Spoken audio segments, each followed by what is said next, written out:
ආයිබෝන් ආදරණීය දුවේ පුතේ අදත් ඔයාලා එකතු වෙලා ඉන්නේ මැක්සි දුවිඳු YouTube channel එකත් එක්කයි. ඉතින් වෙනද වගේම අදත් මම ඔයාලට ගෙනල්ලා තියෙනවා මෙවර ශිෂ්‍යත්ව විභාගයට එයි කියලා මම අනුමාන කරන ගණිත ගැටලු තුනක් විසඳන ඉතාමත් පහසු කෙටි ක්‍රම තුනක්. ඉතින් ආදරණීය දුවේ පුතේ අද වීඩියෝ එක චුට්ටක් දික් වෙනවා. මොකද අද මම ඔයාලට ගණිත ගැටලු තුනක්ම කියලා දෙන නිසා. ඉතින් ආදරණීය දුවේ පුතේ මම ඔයාලගෙන් ඉල්ලනවා මේ වීඩියෝ එක අවසාන වෙනකන් රැඳිලා මේ ගණන් තුන හොඳින් තේරුම් ගන්න කියලා. එහෙනම් අපි වැඩි කතා නැතුව යමු අද දවසේ පළවෙනි ගණිත ගැටලුව මොකක්ද කියලා බලන්න. A B ට වඩා වයසින් වැඩි වුවද C ට වඩා වයසින් බාලය. D E ට වඩා වයසින් වැඩිය. වයසින් වැඩිම පුද්ගලයා D නොවේ නම් මේ අයකින් වයසින් බාලම පුද්ගලයා කවුරුන්ද? හොඳයි ආදරණීය දුවේ පුතේ මෙතන A B C D E කියලා ළමයින් 5 දෙනෙක් ඉන්නවා. අපෙන් අහන්නේ පුතේ මේ ළමයින් 5 දෙනාගෙන් වයසින් බාලම කෙනා කවුරුන්ද කියලා තමයි අහන්නේ. මේ ළමයින් 5 දෙනාගෙන් වයසින් බාලම කෙනා. හැබැයි පුතේ අපිට මේ ගාන දිහා චුට්ටක් බලද්දී අපිට පොඩ්ඩක් කාරණාව පහසුයි. මොකද දන්නවද? දැන් 5 දෙනෙක් හිටියට පුතේ ඔයාගෙන් අහන්නේ මෙතන උත්තර විදියට දීලා තින්නේ A B C. ඒතර මෙන්න මේ 3 දෙනාගෙන් කවුද වයසින් අඩුම කියලා තමයි ඔයා උත්තර දෙන්න ඕනේ. මොකද 5 දෙනෙක් හිටියට පුතේ මෙතන D සහ E ගැන සඳහනක් නැහැනේ. ඒ කියන්නේ මේ 3 දෙනාගෙන් එක්කෙනෙක් තමයි වයසින් බාලම. එහෙනම් මේ 3 දෙනාගෙන් කවුද වයසින් බාලම කියලා හොයාගන්න එක තමයි මේ ගැටට ගැටලුව අපි කරන්න ඕනේ. එහෙනම් බලමු මොකද්ද මේකේ කියන්නේ කියලා. මේකේ කියන පුතේ මුලින්ම කාරණාව A B ට වඩා වයසින් වැඩිලු. ඒ කියන්නේ A කියන පුද්ගලයා එහෙම නැත්නම් A කියන ළමයා පුතේ B කියන එක්කෙනාට වඩා මෙයා B නම් මෙයා A නම් B ට වඩා වයසින් වැඩිලු. මම වයසින් වැඩි කියන්න පුතේ ටිකක් දිගේරි කැලලක් ගහගත්තා. පැහැදිලිනේ කාරණාව. ඒතර මෙයාට වඩා මෙයා වයසින් වැඩිලු. ඊළඟට එතනදී අපිට ආයි කාරණාවක් කියනවා පුතේ. නමුත් C ට වඩා වයසින් බාලයිලු. දැන් A කියන පුද්ගලයා පුතේ B ට වඩා වයසින් වැඩි වුණාට C ට වඩා වයසින් අඩුලු. එහෙනම් පුතේ C කියන කෙනා මීටත් වඩා වයස කෙනෙක්. එහෙනම් පුතේ දැන් මේ 3 දෙනා සැලකුවාම පුතේ මේ 3 දෙනාගේ වයසින් වැඩිම කෙනා තමයි C. ඇයි අපිට මුලින්ම කිව්වා A කියන කෙනා B ට වඩා වයසින් වැඩිලු. හරි. A කියන කෙනා B ට වඩා වයසින් වැඩි. මේ ටිකක් උසින් ඇඳා. ඊළඟට ආයෙත් කියනවා පුතේ හැබැයි C ට වඩා වයසින් වැඩිලු. A කියන කෙනා C ට වඩා වයසින් වැඩිලු. ඒ කියන්නේ C කියන කෙනා තමයි පුතේ A ටත් වඩා වයසින් වැඩි. එහෙනම් පුතේ දැන් අපිට පේනවා කාරණාවක් මෙතනින් වයසින් අඩුම කවුද? මෙතන වයසින් අඩුම එහෙම නැත්නම් අපි චූටි ඉරි කැලලක් අපි ඇදලා තියෙන කවුරු සඳහාද? B සඳහා. එහෙනම් පුතේ මෙතනින් වයසින් අඩුම පුද්ගලයා වෙන්නේ B. මම හිතනවා පුතේ මේ ගණිත ගැටලුව ඔයාලට තේරුණා කියලා. එහෙනම් අපි ඉක්මනටම යමු අනිත් ගණිත ගැටලුවත් මොකක්ද කියලා බලන්න. සංඛ්‍යා දෙකක එකතුව 23ක් වේ. එම සංඛ්‍යා දෙකෙහි වෙනස එකක් වේ. එම සංඛ්‍යා දෙකෙන් කුඩාම සංඛ්‍යාව කුමක්ද? ඉතින් ආදරණීය දුවේ පුතේ ඔයාලට මෙහෙම කතාවක් කියන්නේ සංඛ්‍යා දෙකක් තියෙනවලු. ඒ සංඛ්‍යා දෙක එකතු කරාම ඔයාලට උත්තරේ එනවලු 23යි කියලා. හැබැයි මේ සංඛ්‍යා දෙක අඩු කරාම ඔයාලට එන්නේ උත්තරේ 1යි කියලාලු. එහෙනම් ඔයාගෙන් අහනවා පුතේ මේ සංඛ්‍යා දෙකෙන් කුඩාම සංඛ්‍යාව කුමක්ද කියලා. මම මේ වැඩක් කරනවා. මම පුතේ එක සංඛ්‍යාවක් වෘත්තයක් විදියට සඳහන් කරගන්නවා. අනිත් සංඛ්‍යාව කොටුවක් විදියට සඳහන් කරගන්නවා. හරිද?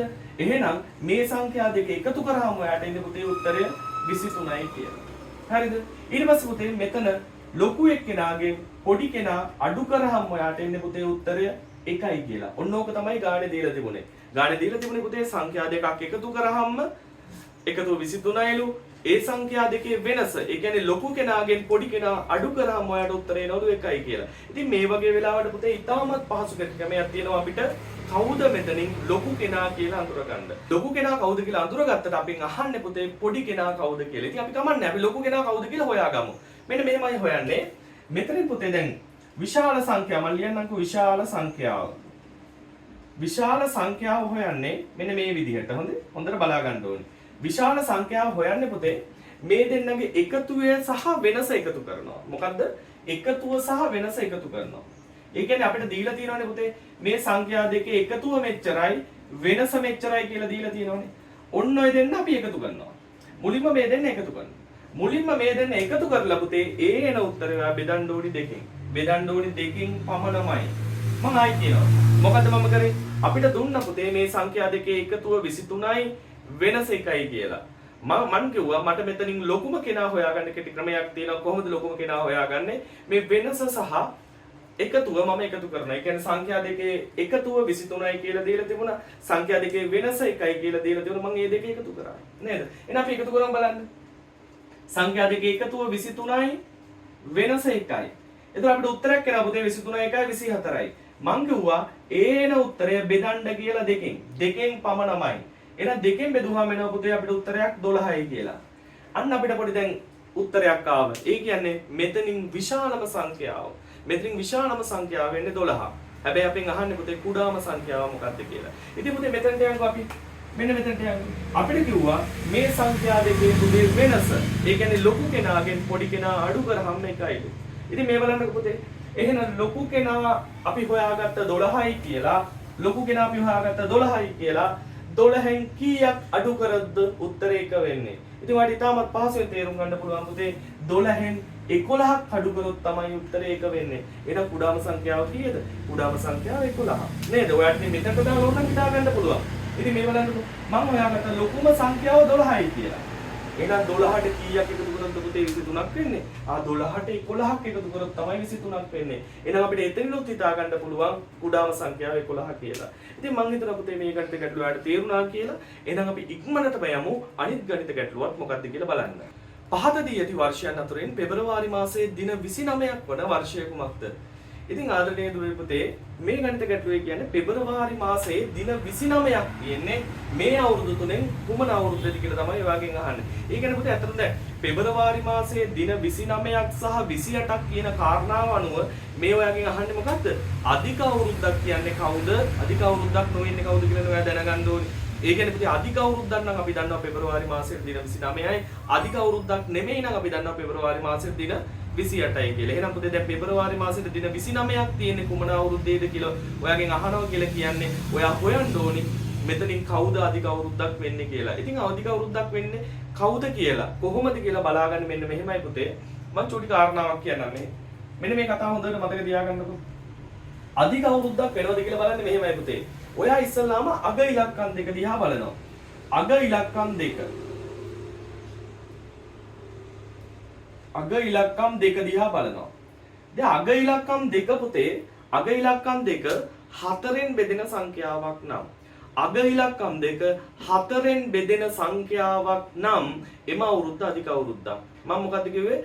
අග ඉලක්කම් දෙක 4ෙන් බෙදෙන සංඛ්‍යාවක් නම් 4ෙන් බෙදේ නම් 4ෙන් බෙදේ නම් අග ඉලක්කම් දෙක 4ෙන් බෙදේ නම් එම අවුරුද්ද අධික අවුරුද්දක්. ඊළඟට මෙන්න මේකයි විශේෂම කාරණාව පුතේ අග ඉලක්කම් දෙක බිංදු දෙක වෙනවා නම් මෙන්න මේක ඉතාමත් වැදගත්.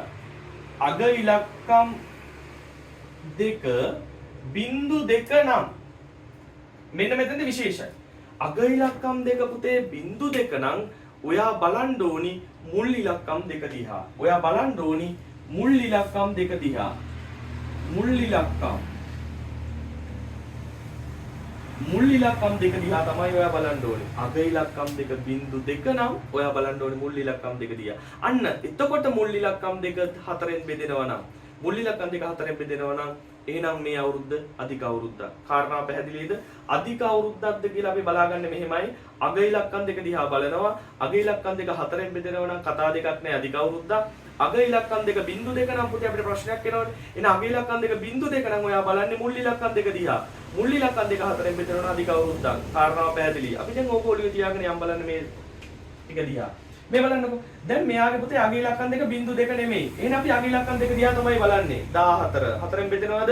4ෙන් බෙදෙන්නේ නැහැ. එහෙනම් අධික අවුරුද්දක් නෙමෙයි.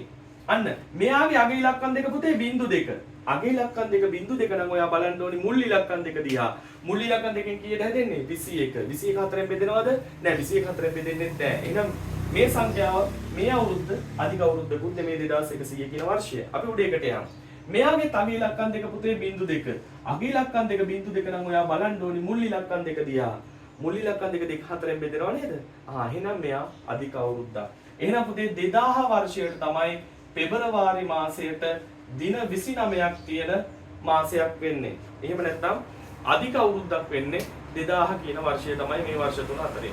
මම හිතනවා දුවේ පුතේ යාට මේ ගණිත ගැටලු තුනම තේරුණා කියලා. ඉතින් මේ ගණිත ගැටලු තුන සම්බන්ධයෙන් හරි මේ වීඩියෝ එක සම්බන්ධයෙන් හරි මොනවා හරි කාරණාවක් ඔයාලට කියන්න තියෙනවා කමෙන්ට් සෙක්ෂන් එකේ කමෙන්ට් එකක් දාන්න අමතක කරන්නත් එපා. ඒ වගේ පුතේ ඔයාගේ වටිනා අදහස නේද? ඔයාලට යම් කිසි දෙයක් ඔයාලට ඉගෙන ගත්තා නම් ඒ වගේ දෙයක් වුණත් කමෙන්ට් සෙක්ෂන් එකේ කමෙන්ට් එකක් විදිහට දාගෙන යන්න.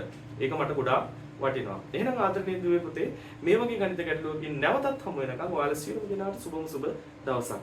ආයිබෝවන්.